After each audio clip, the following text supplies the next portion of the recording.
Hello and welcome. I'm Suzanne and this is Living Your Design, a mini-series on the basics of reading your human design chart. Now this is a bonus episode of this series and I debated whether or not to include this module, but I decided the variable is so intriguing and so few practitioners talk about it that I wanted to at least mention it and share some resources for you on exploring it. So what the heck are those arrows on your body graph chart? On either side of the head of your body graph are 4 arrows, 2 on each side.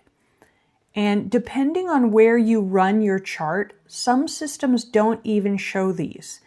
If you run your chart on my website, you will see them. The 2 arrows on the right side are your personality side, and the 2 on the left are your design side, just like we talked about with your incarnation cross. The arrows will point either right or left. The arrows are determined by your conscious and unconscious sun and earth, as well as your conscious and unconscious nodes. Now, you don't have to know all of that, but it's information that you can file away for later. Now, the way you will read your variable will be in this order.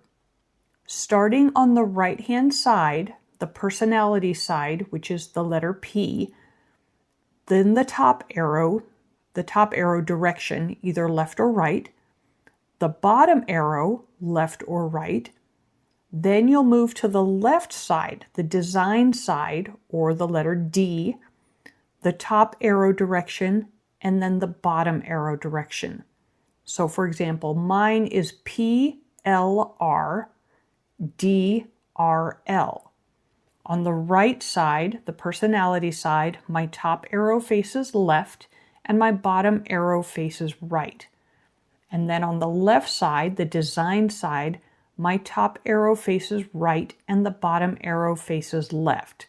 So we have PLR, DRL. Now, once you've determined your variable, you can look up the meaning for that.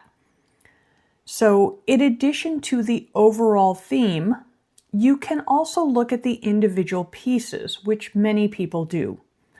So for example, the bottom arrow on the design side, the left side, is your environment. And the arrow, as well as the numbers alongside it, determine your environment. Now again, if you run your chart on my website, you'll see your environment listed. You won't have to decipher it. Your environment might be something like markets or shores or caves. Now these environments aren't necessarily literal. For example, my environment is shores. Now while I do like the beach, it doesn't mean that I need to be at the beach or at the lake to do my best work. Shores are places where 2 different environments meet, like water and land, inside and outside. My office, for example, is my least favorite place to work. It's small and it has one small window looking to the outside.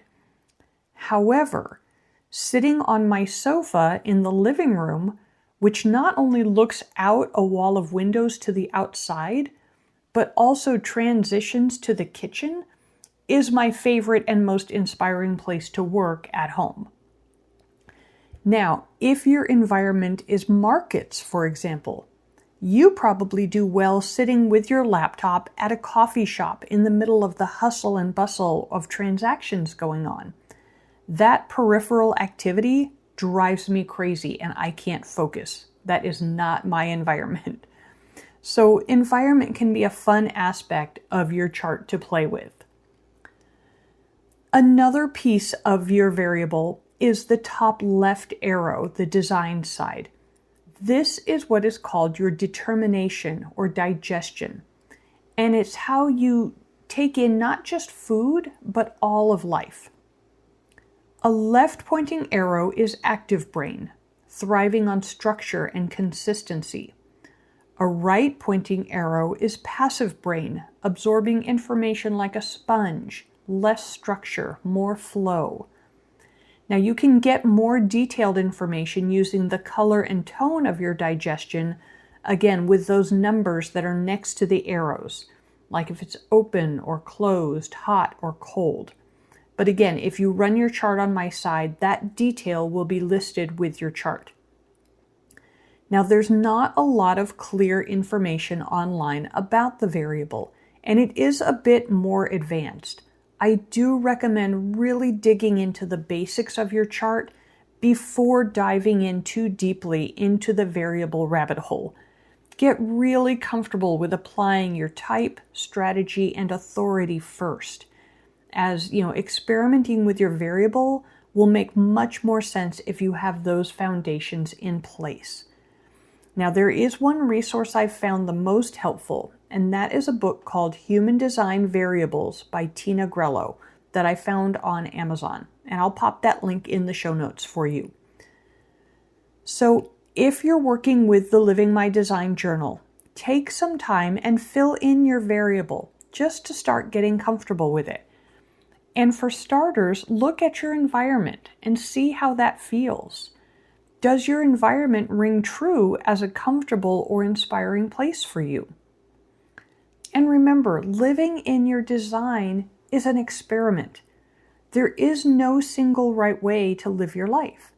Your authority will play with the rest of your design, your type, your profile, the gates and channels, to form your own unique way of doing things. You and your neighbor may both be 6-2 manifesting generators, but the defined and undefined centers and gates in your chart, as well as your life experiences, will flavor how you live your design, how you live your life in different ways. Your human design experiments and experiences will be different. So if you don't have the Living My Design journal yet, it's there for you whenever you want a dedicated space to explore your design. The link is in the show notes, and it's on my website with other reports. Thank you again for joining me on this walk through the mechanics of reading your chart.